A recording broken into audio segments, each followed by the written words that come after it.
This is our 10th meeting. If we would please rise for our Pledge of Allegiance.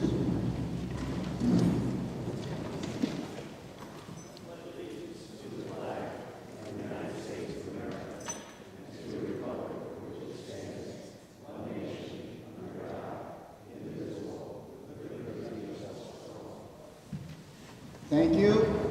As in the past meetings, let me introduce the West Town Board of Supervisors. I'd like to introduce Mrs. Carol Wolf to my right, Vice Chair, Mr. Tom Hawes, Police Commissioner. To her right, I'm Mike DiDomenico. And to my far left is Mr. Robert Pingar, our Township Manager, and Mr. Pat McKenna, our Township Solicitor. And at this time, I will turn the meeting over to Mr. McKenna. Thank you, Mr. Chairman. Good evening, ladies and gentlemen. Let me know if you can't hear me for some reason. This is the 10th hearing on this application. We were continued from October 24th of 2017. As we have with every hearing, I'll ask, is there anyone reporting the hearing this evening? Yes, sir, if you wouldn't mind identifying yourself. Sure. John Braxton. Anyone else? Okay. We have a number of housekeeping matters to get through tonight before we get to public comment. First, Mr. Thompson, I just want to confirm with you, you did email me earlier today and said the neighbors of Crebilly did not have any other witnesses to present this evening. I just want to confirm that is still the case. That is correct. Okay. And you all do have a microphone at your table if you'd like to use it. At the last hearing, we asked all parties, if they had any objections to the exhibits, to please submit those in writing. The only ones I received was from Mr. Edelman. I believe all council received a copy of that. Late this afternoon, I did receive a response from Ms. Camp in opposition to the objections by Mr. Edelman. I'd like to mark those as board exhibits. I've pre-marked Toll's objections as Exhibit B32, as in board. And I've marked Ms. Camp's reply letter today as Exhibit B34. Anything further from any council on those objections? Nothing further. 32 is Greg's objections. 34, and I'm skipping 33, I'll come back to that in a second, was your reply. Having reviewed the objections and the response from the Planning Commission, the township is going to overrule the objections from Toll.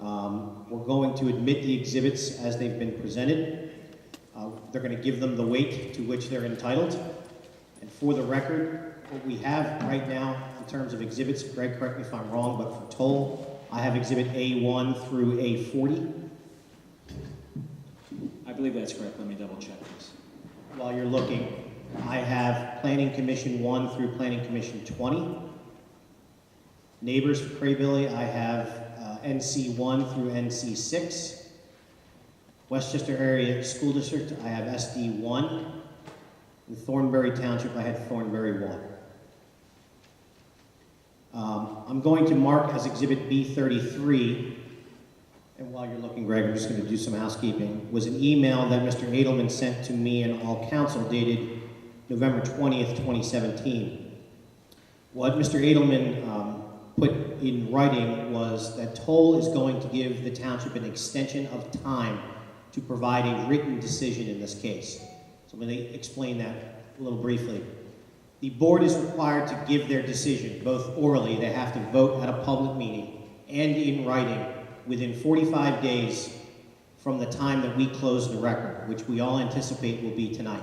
So theoretically, 45 days from today, a written decision and an oral decision of the board has to be rendered and supplied to all the parties. Mr. Hawes did not win re-election, and I know it's the stated intention of the board to have this board as a group, since they heard all of the hearings, vote on this application. It was Toll's stated desire to have a decision before the end of the year, so those two things were in common. So the board is going to render a decision before the end of the year. And specifically, I'll give you the date. It's going to be on December 28th of this year at 6 p.m. at the Township Building. That will be the oral decision of the board. Because the board is committed to giving a decision before the end of the year, The applicant has given us 45 more days from that date to issue the written decision. Given the amount of evidence, the transcripts, and the number of exhibits, it's going to take some time to put the decision together. So Toll has agreed in writing to give the township an extension so long as they render the decision for December 29th, which we're going to do. That decision will be noticed. It will be on the listserv, it'll be on the township's website, but it is going to be December 28th at 6 p.m. at the township building. Mr. Edelman, did I state that correctly? That is correct. All right. Are you agreeing with exhibits A1 through A40? Yes, I am, and I move for Okay. their remission. Ms. Camp, are you good with Planning Commission 1 through Planning Commission 20? And Mr. Thompson, neighbors for Crebilly, it's 1 through 6? 1 through 6, I would note that Cole has objected to 92. I would join the planning commission all of that. Same. Understood. We're going to admit all of the exhibits as presented, and we're going to overrule all the objections. I wanted to make sure we had them correct before we did so. Last week, I had corresponded with the represented parties, the lawyers in this case. The board has asked for what we call findings of fact and conclusions of law. We have let the council know that that deadline is December 15th. It's a Friday by 5 o'clock. Any party is welcome to submit them, but I will tell you that findings of fact require that you have to cite to the record, which means you have to cite to the transcript, and you have to cite to the exhibits. And then conclusions of law requires legal conclusions. Typically, just the lawyers do it, but I don't want to foreclose anyone from doing it. Any party has the right to submit them. So if you so desire, they're going to be due to my office by 5 o'clock on December 15th, which is a Friday. The board is going to meet at least twice in executive session to discuss the matter in December. We currently have December 5th at 6 p.m. scheduled, and we have December 14th at 2 p.m. scheduled. I want to announce that ahead of time. If we have any additional executive sessions before the decision is rendered, we will let you know about that the night the decision is rendered. All right, so those are all the preliminary matters. Copies of the written decision, when it is finally done and signed, will be sent via regular mail to all parties, number one, as well as the applicant.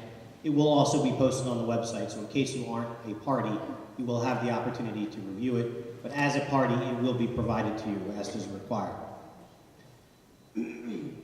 Tonight, there is no further evidence or witnesses by any of the parties, so we are devoted solely to public comment. If anybody showed up late, there are sign-in sheets down in the front here that we would ask you to please sign in. Some of them are for Westtown residents, some of them are for non-Westtown residents. We're going to just use that to keep track of public comment this evening. In general, we're going to limit public comment to 4 minutes because we have so many people. That's also the same consistent policy that we have for regular board meetings. So 4 minutes of public comment. We're going to keep track of the time. You're going to hear the alarm go off. It's kind of like oral argument for us, so we're going to ask you to wrap it up if we're still going. If you're reading a statement, I'd like a copy of it. If you wouldn't mind giving me the copy that you have, I'm going to collectively mark any written statement, whether you're here tonight or whether it was provided to the township from the last hearing until now. We're going to mark that as a board exhibit. That's going to be exhibit B35, so that the board will have it and they will have the opportunity to review it as they're deliberating. In addition, if you give me your statement, I can then give it to the court reporter, which she can use when she's putting her notes of testimony together. So that will be a big help. If you are reading, please speak slowly. We have a tendency, myself included, to speak rather fast when we're reading. Please try to speak up because the court reporter is going to try to get it down for everyone this evening. Please put your name and address on the statement if you are handing it up so that I know whose statement it is. Last thing, you all have been very professional, very courteous, very respectful throughout this entire process. I think the board has commented on that extensively. I will tell you from my years of experience, it's unusual, but it's certainly welcome, so I would simply ask that we please continue that here this evening.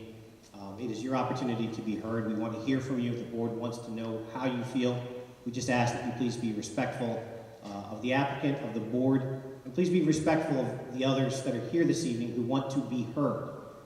So that's why we're limiting it to 4 minutes.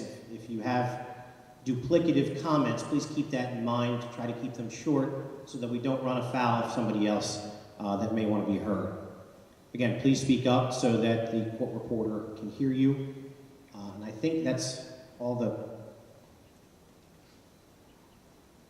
One more time. All right, so one last time. If you're just arriving, we do have sign-in sheets down front. We ask you to please sign in. That's going to be my list that I use to call everyone up for public comment. Some sign-in sheets are for Westtown residents, some are for non-Westtown residents. Mr. Adelman, do you have any other housekeeping matters? No, I do not. Council, anything further?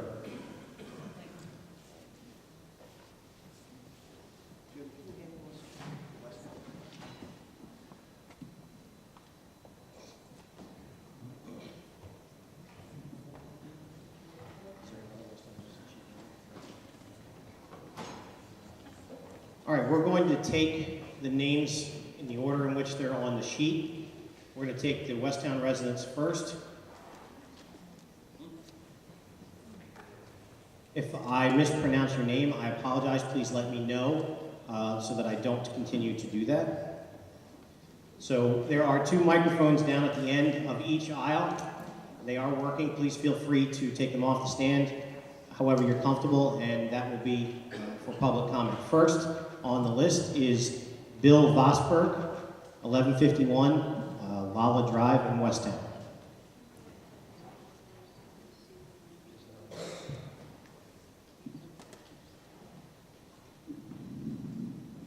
Please. Yes. My name is Bill Vossburg. I live at 1151 Lake Drive.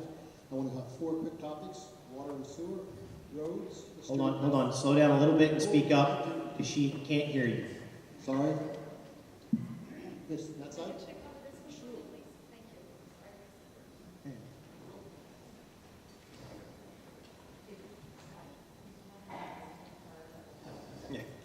The more you can look at the court reporter, the better, and the closer you can get into that microphone to where it's really uncomfortable, the better. I want to get it in 4 minutes. So it's talking fast. I have 4 topics: water and sewer, roads, history and heritage, and considerations. For water, my family's lived here since March of 1958. Our well is 32 feet deep. It's changed depth twice. Once in the 1970s when they built... We can't hear you. You can't hear. Oh, I'm... Is that better? Oh, okay. I must touch it. Okay. We've been here since 1958. We have a 32-foot well. It's changed depth twice. Once in the 1970s when they built houses along Birmingham Road. Once in the 1990s when David Robinson and his family built the Robinson tract south of 926. I had my well tested February and March of this year, and it's still 4 feet down, the total depth. Now, since this development is going right in between, I'm very concerned that could change my well. If that's the case, I'd like them to drill me a new well. Okay? The next one for the sewer. The sewer system they propose, I think it's an accident waiting to happen. I don't mean that negatively, but I see nothing that could really go well with that. My only concern is if something does happen, then they provide sewer systems for everybody, or if they contaminate our wells. If they contaminate our wells, they provide public water for everybody.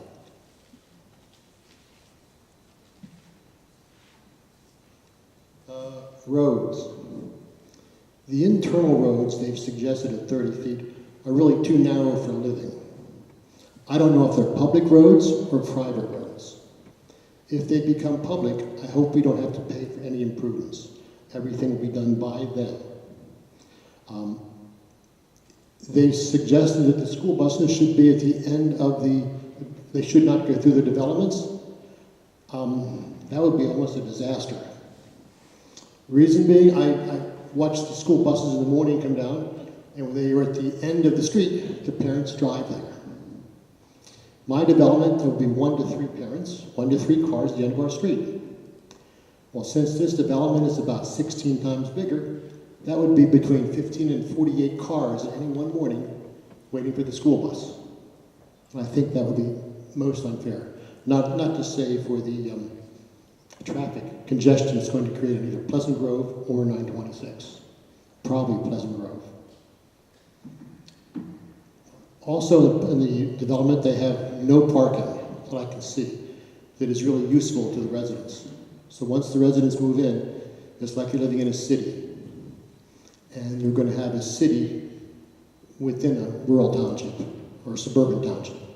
And I think that is totally unfair to the residents. But also for the roads.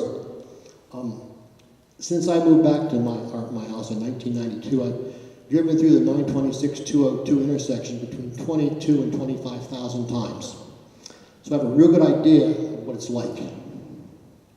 Now, before the bridge was out and the traffic was extremely bad, I could not make left-hand turns out of my development. I couldn't, okay? Once the bridge was closed, it really got very nice and pleasant because I could drive up and down 926 without a problem. Since the bridge has been reopened, all the traffic has not come back, which is good for toll because it's not as bad, but it's still not acceptable. An average time, or a common time, coming west on 926 toward the 202, if I stop at the abandoned house, if I'm stopped there, that can be a 5 to 10 minute stop to get through the light. The last 5 minute stop I had was really a lot of fun because I was so pleased I got there early, but as I look in the rearview mirror, before I left, the line was back over the hill, back to Bridlewood. So my stop was 5 minutes, the next people were not. The reason it was so fast, there were no trucks for some reason on 202 during that small time. Behind me, the trucks came up. The line got longer. If you get to Bridlewood, the waits from 10 to 25 minutes. Again, it all depends on trucks. That seems to be the very big thing. Mr. Vossburg, you've hit 4 minutes, so if you wouldn't mind trying to reach the end, I would appreciate that. Okay. The most important thing is our history, and I think what happened on this property is probably tantamount to our Revolutionary War success. The generals, or the people in charge of the battle that happened here, some of them were up where the farmhouse is on 926, and some of them were up the hill all the way where the fence ends. The fact that this part of the line held for as long as it did kept the army from being trapped and kept the American Revolution alive. That's the most important thing we cannot change. Nobody can change. That's our history. Okay? I'm sorry it took so long. Thank you, Mr. Vossburg. I appreciate that.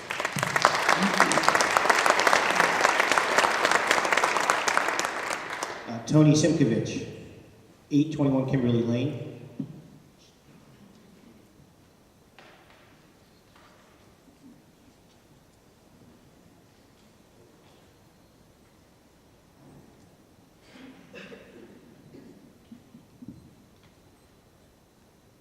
Okay, is that loud enough?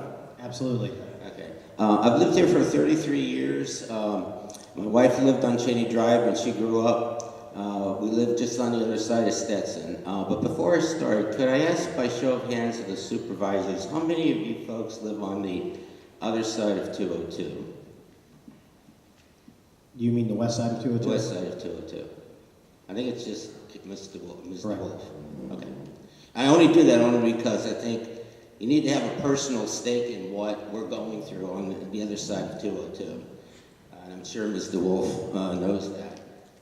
First and foremost, I have a concern about, obviously, the traffic. You go down here on 926, 8 o'clock in the morning, and it takes you about 20-25 minutes to get through the light at 202. That being said, the traffic gets backed up from 202 all the way back almost to New Street. I don't believe there was any eyeball testing done on the traffic recommendation based upon the traffic patterns. Secondly, I don't think they took into account how to get to 202 now that they've closed off Rosary Lane in West Goshen Township. Thirdly, we now have West Town Woods and Jacqueline Drive with speed bumps.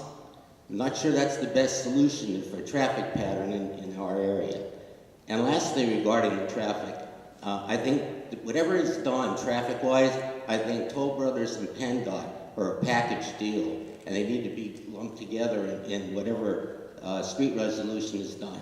It's not just a Toll Brothers problem, it's not a PennDOT problem, it's a gross traffic problem that has to be solved. Secondly, on the water, water table and runoff. About 8 years ago, we had an event called Hurricane Ivan. Crebilly Farms was not rolling hills. Crebilly Farms was a brown lake. And I feared that the increased storms we're having is going to make the problem even worse. So we go back, I couldn't get home on South New Street for a day or two because of the water situation. Don't know whether you researched it or not, but I think you ought to take a look at it. Let me see.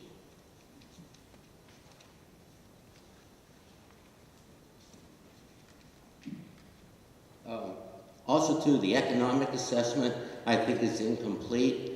How long is it going to take to sell these houses? What about the impact to our housing values and property values?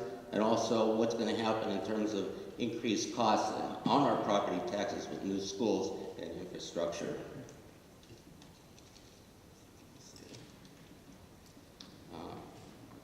I guess bottom line, quality of life in Chester County is at stake. That being said, I think you folks did a tremendous job. I was to all the meetings, the planning meetings, and the supervisor meetings, all except one, and I'm glad your heads didn't explode, because it's been a real challenge. So thank you again for your service, and hopefully the quality of life will be sustained. Thank you, Mr. President.